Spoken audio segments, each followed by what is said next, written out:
എല്ലാവർക്കും നമസ്കാരം. ഇന്ന് നമ്മുടെ കൂടെയുള്ളത് മുതിർന്ന പത്രപ്രവർത്തകനും മംഗളം പത്രത്തിൻ്റെ റീജിയണൽ എഡിറ്ററുമായിട്ടുള്ള COT അസീസാണ്.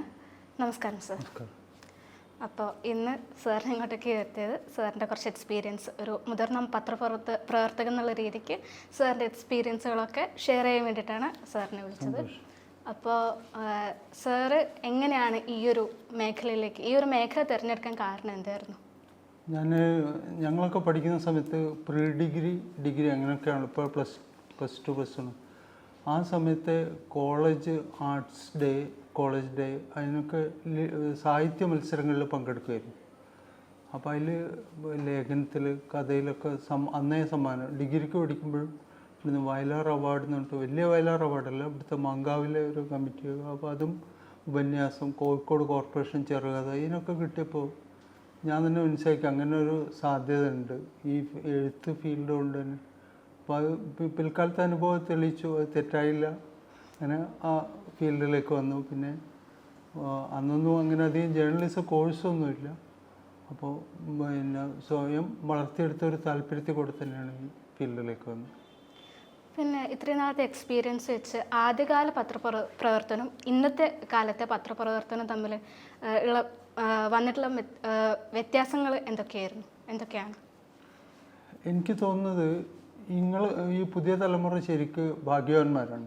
കാരണം ഞങ്ങളൊക്കെ ഈ പത്ര ഫീൽഡിൽ ജോലിക്ക് ശ്രമിക്കുമ്പോൾ അന്ന് ചെറിയ പത്രത്തിൽ ഈവനിങ് പേപ്പറിലൊക്കെ എക്സ്പീരിയൻസ്, കുറച്ച് ബൈലൈൻ ക്ലിപ്പിങ്സും ഒക്കെ ആയിട്ടാണ് വലിയ സ്ഥലത്തേക്ക് നമ്മൾ മോർണിംഗ് ഡെയിലിയിലൊക്കെ ട്രെയിനിങ് ആയിട്ടൊക്കെ അപ്ലൈ ചെയ്യുന്നത്. അപ്പോൾ ഇപ്പം നിങ്ങൾക്ക് എല്ലാം ക്യാമ്പസ് റിക്രൂട്ട്മെൻ്റ് ആണല്ലോ. ജേർണലിസം ഇൻസ്റ്റിറ്റ്യൂട്ടുകളിൽ നിന്ന് നേരെ കുട്ടികൾക്ക് പത്രങ്ങളിലായാലും ടെലിവിഷൻ ചാനലിലായാലും സാധ്യതകൾ കുറേ വർദ്ധിച്ചു. അന്നൊക്കെ ഈ പറഞ്ഞ പോലെ കുറച്ച് കടുത്ത അനുഭവങ്ങൾക്ക് ശേഷം ഈ പറഞ്ഞ പോലെ പിന്നെ മത്സര പരീക്ഷ ഉണ്ടാവും, റിട്ടേൺ ടെസ്റ്റ്, ഇപ്പോൾ അത് കഴിഞ്ഞാൽ ഒരു ഇൻ്റർവ്യൂ, ഇതെല്ലാം കഴിഞ്ഞാണ് നമ്മൾ പത്രത്തിലേക്ക് തന്നെ. എന്നിട്ട് തന്നെ അവർ നോക്കും റിപ്പോർട്ടിങ്ങിൽ കഴിവുള്ള ആളാണോ, എഡിറ്റോറിയലിലേക്ക് വരും. അങ്ങനെയൊക്കെയാണ് ഓരോരുത്തർ അന്നൊക്കെ സെലക്ട് ചെയ്ത് തുടങ്ങിയത്. പിന്നെ അന്നത്തെ എന്തായിട്ട് എനിക്കൊരു പ്രകടമായ വ്യത്യാസം, എനിക്ക് വിഷമമുള്ളൊരു വ്യത്യാസം, ഈ ആം ചെയർ ജേർണലിസം എന്ന് പറയുമല്ലോ. എല്ലാം നമ്മുടെ ഇരിക്കുന്ന സ്ഥലത്തേക്ക് വാർത്തകൾ എത്തണം. ഇപ്പോൾ കേരളത്തിൻ്റെ ബഹുമാന്യ മുഖ്യമന്ത്രി ശ്രീ പിണറായി വിജയൻ തന്നെ പറഞ്ഞ പോലെ ഒരു തരം സിൻഡിക്കേറ്റ്, ഈ പരസ്പരം പങ്കുവെക്കുക എല്ലാ വാർത്തകളും. എല്ലാവരും റിപ്പോർട്ടർമാർന്ന് എല്ലാ സ്ഥലത്തും എത്തണമെന്നില്ല. ഇവർക്കൊരു നെറ്റ്വർക്ക് കൂടെ എല്ലാം കിട്ടുന്ന, അത് മനുഷ്യന്മാരെ അലസന്മാരാക്കുക, ഓരോരുത്തരുടെ കഴിവുകൾ കുറക്കുക. കാരണം അവനും തന്നെ സ്വന്തമായിട്ട് എക്സ്ക്ലൂസീവ് സ്റ്റോറികൾ, സ്വന്തമായിട്ടുള്ള ബൈലൈൻ സ്റ്റോറികളൊക്കെ വരുന്നതാണ് ഈ ജോലിയുടെ ഒരു ത്രില്ല്. അത് കുറഞ്ഞു വരുന്നുണ്ടോ എന്നുള്ള ഒരു, എന്നാൽ മോശക്കാരൊന്നുമല്ല കേട്ടോ, നല്ല അവാർഡൊക്കെ കിട്ടിയ ആളുകളും കൊള്ളാവുന്ന മിടുക്കന്മാരൊക്കെ ഇപ്പോൾ കഴിഞ്ഞ ദിവസം തന്നെ ദേശീയ പൊതുപണി മുടക്ക് ദിവസമൊക്കെ ഇപ്പോൾ TV ചാനൽസ് ആവട്ടെ പത്രങ്ങളാവട്ടെ എല്ലാവരും മുക്കത്ത്, കോഴിക്കോട് ജില്ലയിലെ മുക്കത്ത് മത്സ്യക്കച്ചവടം നടത്തുന്ന ആളെടുത്ത് പ്രതിഷേധക്കാർ പോയിട്ട് ഞങ്ങളിതിൽ മണ്ണെണ്ണ ഒഴിക്കും എന്ന് പറഞ്ഞത് ലോകം മുഴുവൻ കണ്ടു. അപ്പോൾ ആ നിലക്കുള്ള പോസിറ്റീവ് ചേഞ്ചസ് അപൂർവമായിട്ടൊക്കെ നല്ല റിപ്പോർട്ടിങ് ഉണ്ടാകുന്നുണ്ട്. എന്നാലും ഞങ്ങളൊക്കെ തുടങ്ങിയ ആ സമയത്തുള്ള ഒരു ആവേശം ഉണ്ടല്ലോ, അന്ന് എല്ലാ പത്രങ്ങളെയും കമ്പയർ ചെയ്യും, താരതമ്യം ചെയ്തിട്ട് നമുക്ക് എന്താ കൊമിഷൻസ്, നമ്മളെന്തെല്ലാം സ്കോർ ചെയ്തു. അപ്പോൾ അതൊക്കെ എഡിറ്റോറിയൽ ഹെഡ്, പിന്നെ യൂണിറ്റായാലും സെൻട്രൽ ഡെസ്കായാലും ഇതൊക്കെ വിലയിരുത്തപ്പെടുകയും അതിൻ്റേതായൊരു പോസ്റ്റ്മോർട്ടം ഇതൊക്കെ അന്ന് നടന്നുകൊണ്ടിരുന്നു. അപ്പോൾ അതിൻ്റെ ഗുണം റിസൾട്ട് പിറ്റേ ദിവസ പത്രങ്ങളിലൊക്കെ കാണുമായിരുന്നു. ആ ഒരു മത്സര ബുദ്ധി കുറച്ച് കുറഞ്ഞിരുന്നുണ്ടോ എന്നൊരു സംശയം. കൂടാതെ ഇന്നത്തെ സാറ് ചെയ്തു വരുന്ന കാലത്ത് പല വാർത്തകളും പല പത്രങ്ങളും കൊടുക്കാൻ മടിച്ച പല കാര്യങ്ങളും സാറ് കൊടുത്തിരുന്നല്ലോ. അപ്പോൾ അത് കൊടുക്കാനുള്ള ധൈര്യം അല്ലെങ്കിൽ പ്രചോദനം സാറിന് എങ്ങനെയാണ് ഉണ്ടായത്? ഒന്നാമത് നമ്മൾ റോൾ മോഡൽസ് മിക്കവാറും വീട്ടിലുള്ള അച്ഛനും മുതിർന്ന ആൾക്കാരൊക്കെ ആയിരിക്കുമല്ലോ.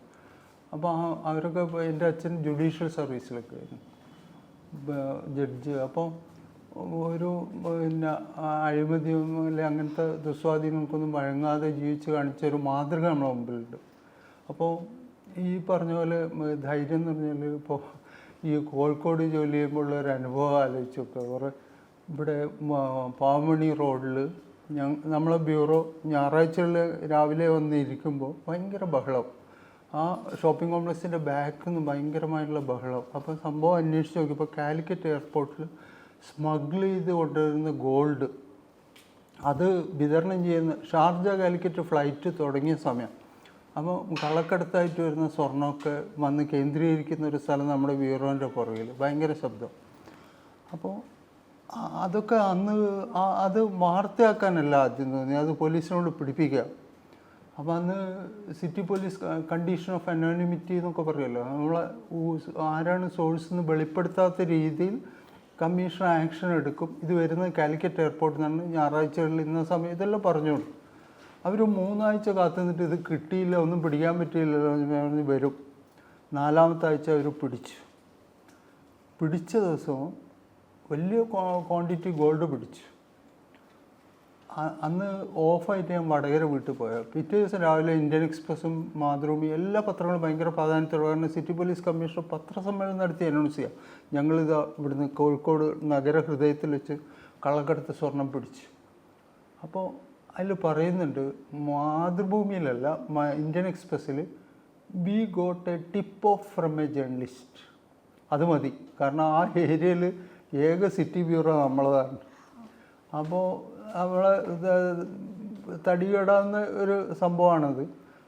പക്ഷേ അപ്പോൾ പിറ്റേ ദിവസം മുതൽക്ക് ഞായറാഴ്ച കഴിഞ്ഞ് തിങ്കളാഴ്ച രാവിലെ വന്ന് എല്ലാ കടകളും തുറന്നപ്പോൾ എല്ലാവരും വലിയ ബഹുമാനത്തോടെ പേടിയോടെ ഈ ഇവൻ്റെ കാര്യം പോക്കാണല്ലോ എന്നുള്ള രീതിയിൽ. പക്ഷേ അതിൽ ആ ഒരു ത്രില്ലുണ്ടല്ലോ, നമ്മളിത് പിടിപ്പിച്ചു. അത് പിന്നെ അവർ ഈ സ്വാഭാവികമായിട്ട് ഉദ്യോഗസ്ഥന്മാരും സ്വർണ്ണ വ്യാപാരികളായിട്ട് ഒത്തുകളിച്ച് അതങ്ങ് പോയി. നമുക്കതിൻ്റെ 10%, 20%, 10% ഒന്നും കണ്ടിട്ടല്ല ഇത് പുറത്ത് കൊണ്ടുവരണം, ഇത് നിർത്തിക്കണമെന്ന് ഞങ്ങൾ ഉദ്ദേശിച്ചിട്ടുള്ളൂ. അത് നടക്കുകയും ചെയ്തു. പിന്നെ അതൊരു നല്ലൊരു അനുഭവമായിട്ടാണെന്നൊക്കെ തോന്നി. ഇതുപോലെ സാർ ഇപ്പോൾ തുടങ്ങിയപ്പോൾ, അതായത് സാറിൻ്റെ ഒരു പത്രപ്രവർത്തന ജീവിതം തുടങ്ങിയപ്പോൾ ഒരു തുടക്കക്കാരൻ എന്നുള്ള രീതിയിൽ സാർ നേരിട്ട വെല്ലുവിളികളും പ്രശ്നങ്ങളൊക്കെ എന്തായിരുന്നു?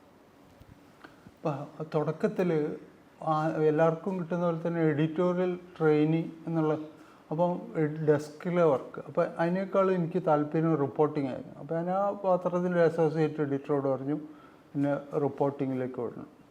അപ്പം പറഞ്ഞ് റിപ്പോർട്ടിങ് കണ്ണൂരിൽ തരാം. അത് വാസ്തവത്തിൽ അതൊരു അനുഗ്രഹമായി മാറി. കാരണം കണ്ണൂർ റിപ്പോർട്ടിങ് പോയതുകൊണ്ട്, കണ്ണൂർ എന്ന് പറഞ്ഞാൽ കേരളത്തിലെ ഏറ്റവും അധികം പ്രശ്നങ്ങളൊക്കെ ഉള്ള, ഇപ്പോൾ തിരുവനന്തപുരത്തോ മലപ്പുറത്തൊക്കെ ആണെങ്കിൽ നമ്മൾ പീസ്ഫുള്ളായിട്ടുള്ള പൊതുവെ അങ്ങനെ പ്രശ്നങ്ങളൊന്നും. കണ്ണൂരിൽ അന്ന് ഒരുപാട് രാഷ്ട്രീയ കൊലപാതക സംഘർഷങ്ങളൊക്കെ ഉള്ള സ്ഥലം. അവിടെ റിപ്പോർട്ടിങ്ങിന് പോയി.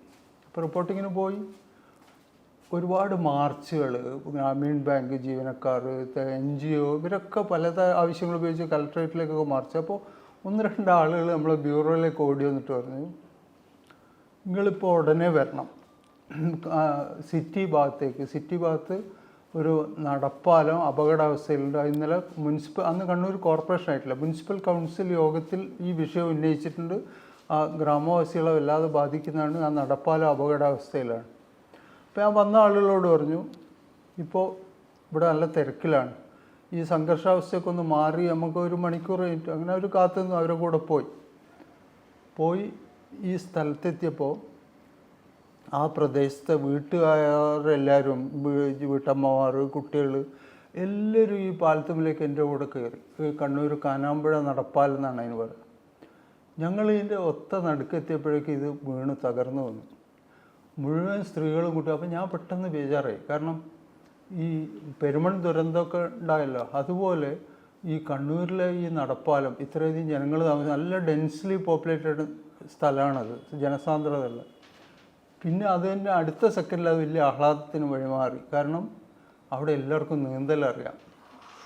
എല്ലാവരും ഇത് ഓരോരു ആഘോഷമാക്കി മാറ്റി നീന്തി വന്നിട്ട് ഞങ്ങളെ കൂടെ ഊണ് കഴിച്ചിട്ടേ പോവാവും, ഞങ്ങളെ പാലം പൊളിക്കാൻ നിങ്ങൾ കാരണമായി, ഇനി കോർപ്പറേഷൻ വന്നിട്ട് മുനിസിപ്പാലിറ്റി വന്നിട്ട് പെട്ടെന്ന് നന്നാക്കി തരുമല്ലോ.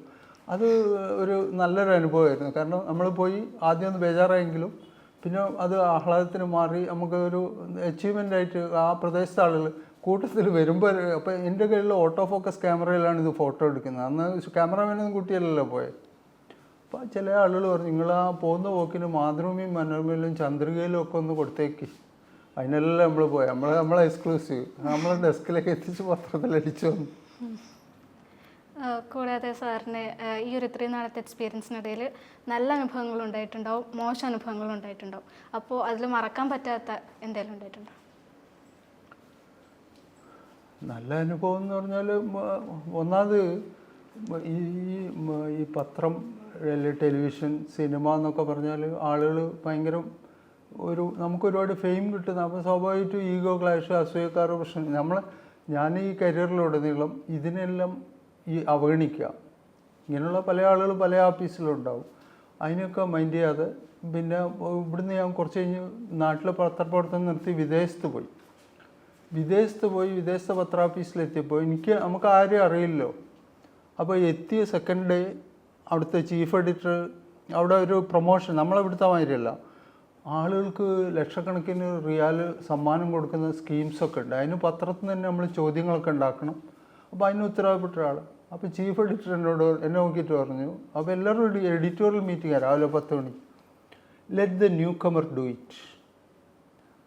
അപ്പോൾ അയാൾക്കെൻ്റെ പേര്, ചീഫ് എഡിറ്റർ ആയിരുന്ന ഫാറൂഖ് ലുക്മാൻ സാർ, അദ്ദേഹം ഇപ്പോൾ ഇല്ല, പേരറിയില്ല. പക്ഷേ എന്തോ അങ്ങനെ ഉണ്ടാവില്ല, നമ്മളൊരു കമ്മ്യൂണിക്കേഷൻ, എന്തോ ഐ ടു ഐ കമ്മ്യൂണിക്കേഷൻ എന്തോ ഇഷ്ടപ്പെട്ടിട്ട് എന്നോട് പറഞ്ഞു, എന്നെ ഉദ്ദേശിച്ചിട്ട് പറഞ്ഞു എടുത്തിട്ട്.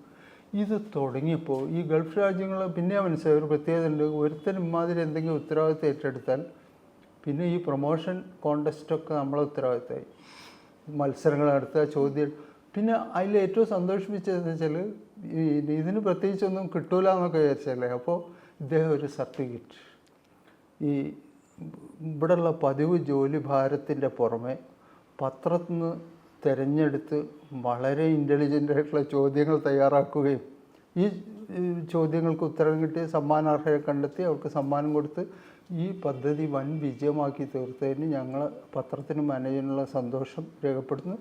ടോക്കൺ ഓഫ് അപ്രീസിയേഷനായിട്ട് ഇതിൻ്റെ കൂടെ വെച്ചിരിക്കുന്ന ഗിഫ്റ്റ് അത് 2 പവൻ സ്വർണ്ണ നാണയങ്ങളായിരുന്നു.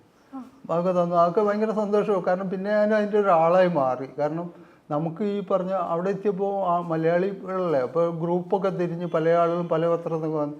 ഞാൻ മാത്രം മംഗളത്തിൽ നിന്ന് ഒറ്റയാണ്. പക്ഷെ അങ്ങനത്തെ ഒറ്റയാണ് കിട്ടിയ സ്വീകാര്യത പിന്നെ സന്തോഷിപ്പിക്കുന്ന കാര്യമായി മാറി. പിന്നെ വിദേശത്ത് കുറേ നാൾ സാറ് ജോലി ചെയ്തിട്ടുണ്ടായിരുന്നല്ലോ.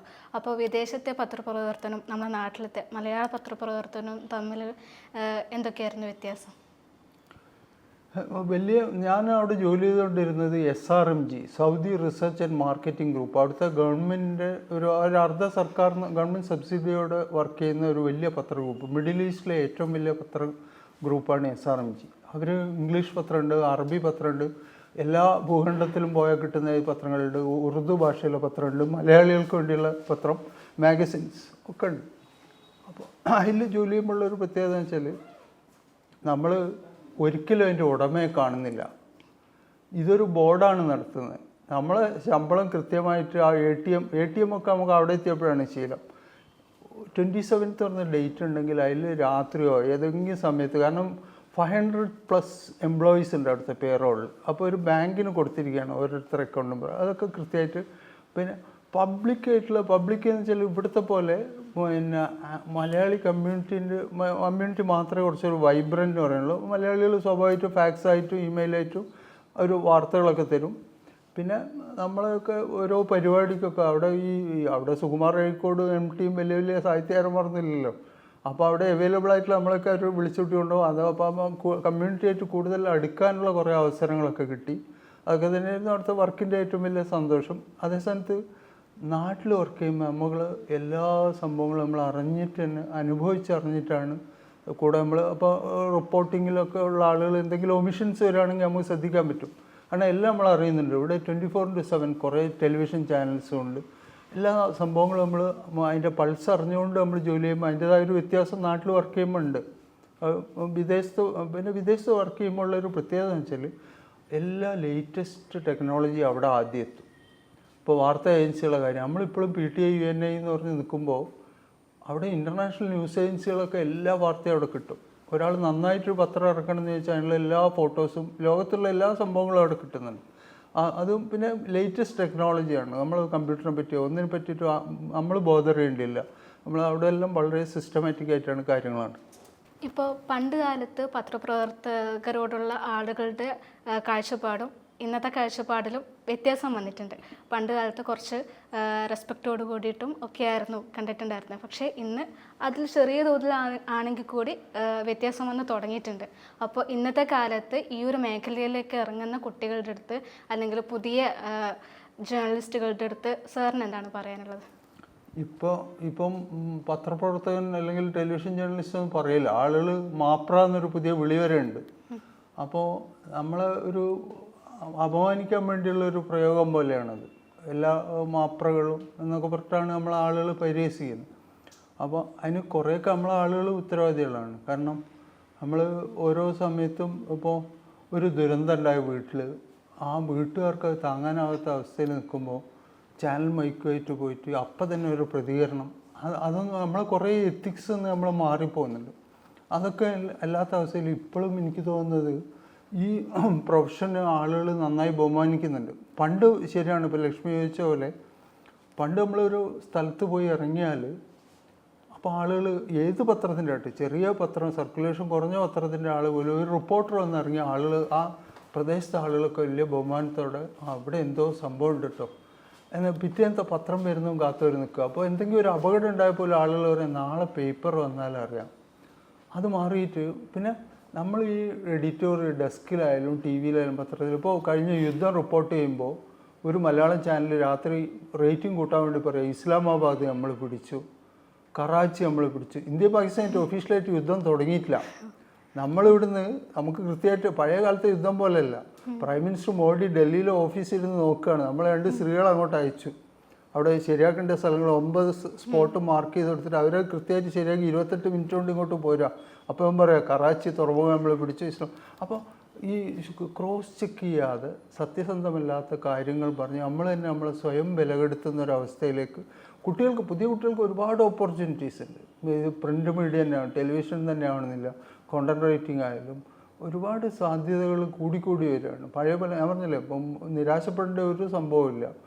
ഗവൺമെൻറ് ലെവലിലായാലും Press Information Bureau, PRD, All India Radio, ഇതിലൊക്കെ ഒരുപാട് ചാൻസ് ഉണ്ട്. പക്ഷെ നമ്മൾ മൂല്യങ്ങൾ വിട്ടിട്ടുള്ള പരിപാടി വേണ്ട. സത്യസന്ധമായിട്ട് ജോലി ചെയ്താൽ ഒന്നും നഷ്ടപ്പെടാനില്ല. അപ്പോൾ നമ്മളെല്ലാം കരിയറിൽ ഒരു നഷ്ടവും ഇല്ല, ഒരു സങ്കടവും ഇല്ല. നമ്മൾ ഹാപ്പിയാണ്. കിട്ടുന്ന ഇതിൽ നമ്മൾ ഹാപ്പി ആയിട്ട് ജീവിക്കണം. പിന്നെ വെറുതെ കോർപ്പറേറ്റുകൾക്ക് വേണ്ടിയിട്ട് എഴുതാനും പിടിക്കാനൊക്കെ ചില ആളുകളെ പറ്റിയൊക്കെ കേട്ടിട്ടുണ്ട്. കോർപ്പറേറ്റ് പേറോളിലാണ് ഈ ആളുള്ളത്. അപ്പോൾ അയാൾക്ക് ഈ ശമ്പളമൊന്നും വേണ്ട.